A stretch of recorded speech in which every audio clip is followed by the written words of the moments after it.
What's up, guys? All right, so talked about this a lot over the years, but it's something that I constantly deal with people from literally all over the world.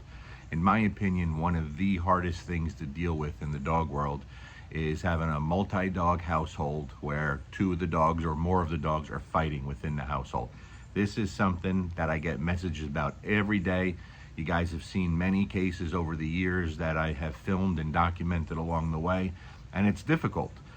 I do not take dogs. In other words, if you have two dogs that are killing each other in the same home, I do not take those two dogs for a board and train. I won't do it because, in my opinion, it's useless. The success has to come from you. You guys have seen some very difficult cases over the years where the dogs have never fought again, and then they go on to pass over that rainbow bridge from old age or whatever gets to them, but they never fight again. That has very little to do with me. That's the education I provide the owners. It has to come from the owners within the household. Just my useless opinion, okay? But if you guys go back, I've had a lot of success with it. So I have videos discussing what I do here, a lot of my beliefs, a lot of the ways that I handle this, but I'm gonna give you one little exercise that you could do or should be doing and actually see where you're at if you don't even have issues yet with a multi-dog household, okay? So you can picture this. I just came in from outside. I was going outside with my four dogs, everyone except Benny. Benny's inside with Mama in the air conditioning. So Luca, Buddy, Dante, and Mango. We're going in the yard. Before we went out there, I put 4 balls outside, different kinds of balls. The door opens, they all run, they all grab a ball. Dante goes right to the ball that he was playing with when he lost his leg, which is crazy, right? They don't care. Mango went and got a ball. Buddy went and got a ball. Luca doesn't care. My old man doesn't care. And he wouldn't care if he was 2 years old because any toy, any tug, any ball has zero value to him unless he's doing something with it with me. So he pretty much stays with me, all right? So then every dog winds up just hanging out and walking around and laying in their own area. Every now and then I'll pick one of their balls up and play with them a little bit. It's all cool, okay? After a few minutes, it's like 95 degrees today. Luca goes by the door. He wants to go back in the air conditioning. He don't want to be out there. But instead, I got a chair. I sat in the shade and I let him just hang out with me. And he's sitting in front of me and I'm loving on him, all right? At one point, Dante comes over because he sees that he wants that attention too. Please pay attention to this. Immediately, as he gets closer, I send him away. Hey, get going, which he stops on a dime and goes around. I would say the majority of fights we see within a household, there's plenty of reasons, but the battle over space, especially around owners, around furniture, around couches, around beds, but particularly with owners. The owner space is by far one of the biggest causes of dogs fighting within the household, okay? And people don't understand how to navigate that properly.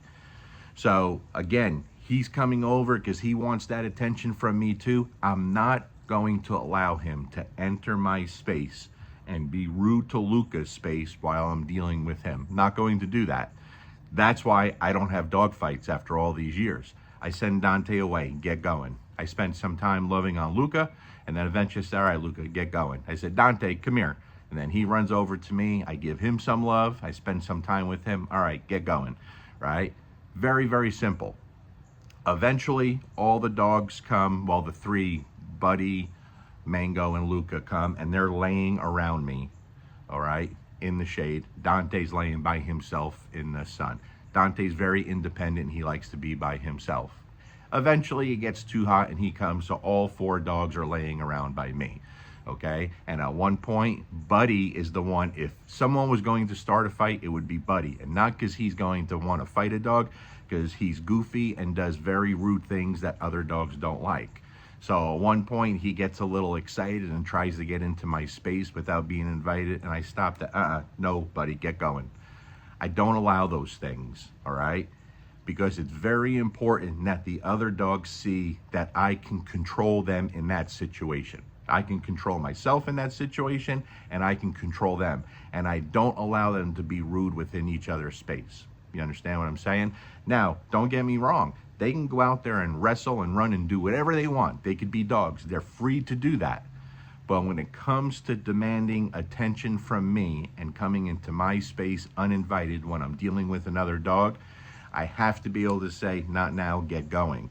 And so you could set that up. And if you have more than one dog, you could do this even if you just have two dogs.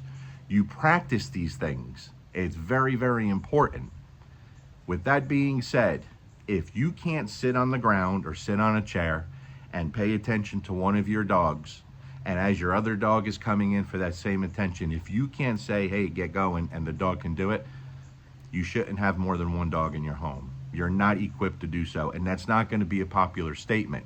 If you have more than two dogs and you can't control each one's space, call one to you, send it away, call another one to you, the other one comes in, send that away. You have to be able to do things like that.